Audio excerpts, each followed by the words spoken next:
নমস্কার, শুনছেন ঋতুর ডিজিটাল পডকাস্ট শোনো শোনাও শোনো শোনাও শোনো শোনাও।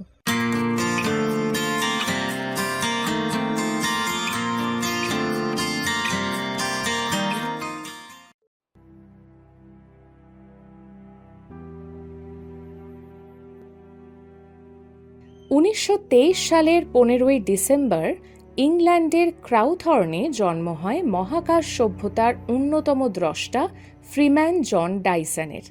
রিচার্ড ফাইনম্যান, জুলিয়ান শুইঙ্গার এবং সেনিচেরো টোমোনাগার কাজকে একীভূত করে QEDর পুনর্নির্মাণ করেন। পৃথিবীতে মানব সভ্যতাও বড় হয়েছে প্রাকৃতিক শক্তিকে ঢাল করে। যে কোনো সভ্যতার বিকাশের মূল উপাদান কিন্তু শক্তি, অর্থাৎ এনার্জি। ইন্ডাস ভ্যালি থেকে ইজিপ্টিয়ান বা চাইনিজ থেকে মেসোপটেমিয়ান, সর্বত্রই কিন্তু নদী ভিত্তিক বিকাশ। শুধু জলই নয়, কয়লা, তেল থেকে শুরু করে নানান খনিজ পদার্থের ওপরেই কিন্তু নির্ভরশীল মানবজাতি। এবং যত দিন যাবে ততই দুর্লভ হতে থাকবে প্রাকৃতিক সম্পদ। তাহলে উপায় কি? উপায় হলো অল্টারনেটিভ সোর্স, অর্থাৎ বিকল্প উৎস। আমাদের কাছে যখনই কোনো বিকল্প উৎস থাকবে ততই আমরা প্রাকৃতিক সম্পদের ওপর নির্ভরশীল কম হব। এবং এর অন্যতম উদাহরণ হলো সৌরশক্তি। তাপ তৈরিতে প্রয়োজন প্রচুর পরিমাণ কয়লা, কিন্তু এর বিকল্প হতে পারে সূর্যের আলো। অর্থাৎ আমরা সবাই জানি যে সূর্যের আলোকে কিভাবে কাজে লাগিয়ে তাপ শক্তি উৎপন্ন করা যায়। তাহলে এটা ধরে নেওয়াই যায় যে আগামী 100 বা 1000 বছর পর আমাদের সভ্যতা পুরোপুরি সৌরশক্তি নির্ভর হয়ে যাবে।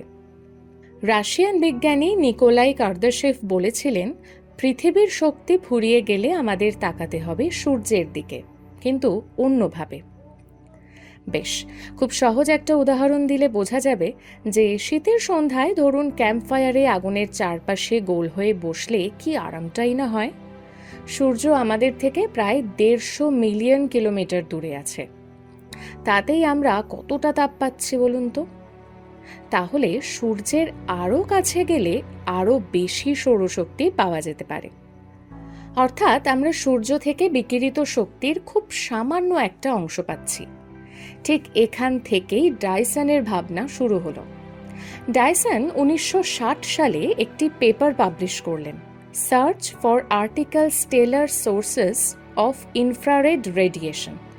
সেখানে উনি লিখেছেন, গ্রহরা তাদের নিজের নক্ষত্রদের থেকে খুব কমই রশ্মি পায়, কিন্তু যদি নক্ষত্রের কাছাকাছি, চারপাশে কিংবা নির্দিষ্ট কক্ষপথে কিছু কৃত্রিম কাঠামোর সাহায্যে সৌরকোষ বানিয়ে ছাড়া যায়, তাহলে সেই আসল নক্ষত্রের থেকে আরও বেশি পরিমাণ শক্তি পাওয়া যাবে এবং তা ব্যবহারও করা যাবে। এগুলিকে বলা হলো ডাইসন সোয়ার্মস, অর্থাৎ নক্ষত্রকে পরিক্রম করছে এমন এক ঝাঁক নাক্ষত্রিক শক্তি সংগ্রহক। মোদ্দা কথা হলো, প্ল্যানেট বেসড এনার্জিতে না কুলোলে স্টার বেসড এনার্জি আমাদের সভ্যতাকে এক নতুন স্তরে পৌঁছে দেবে। কিন্তু এই কৃত্রিম বস্তুগুলিকে কোথায়, কিভাবে, কি দিয়ে তৈরি করা হবে, এ ব্যাপারে অবশ্য ডাইসন কিছুই বলে যাননি। তাছাড়া আমাদের টেকনোলজি ক্রমবর্ধমান হলেও ডাইসন স্ফিয়ার এখন সুদূর কল্পনা।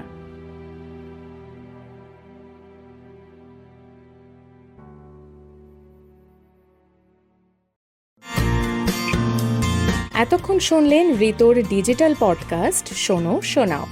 নিবেদনে ছিলেন টিনা সাহা।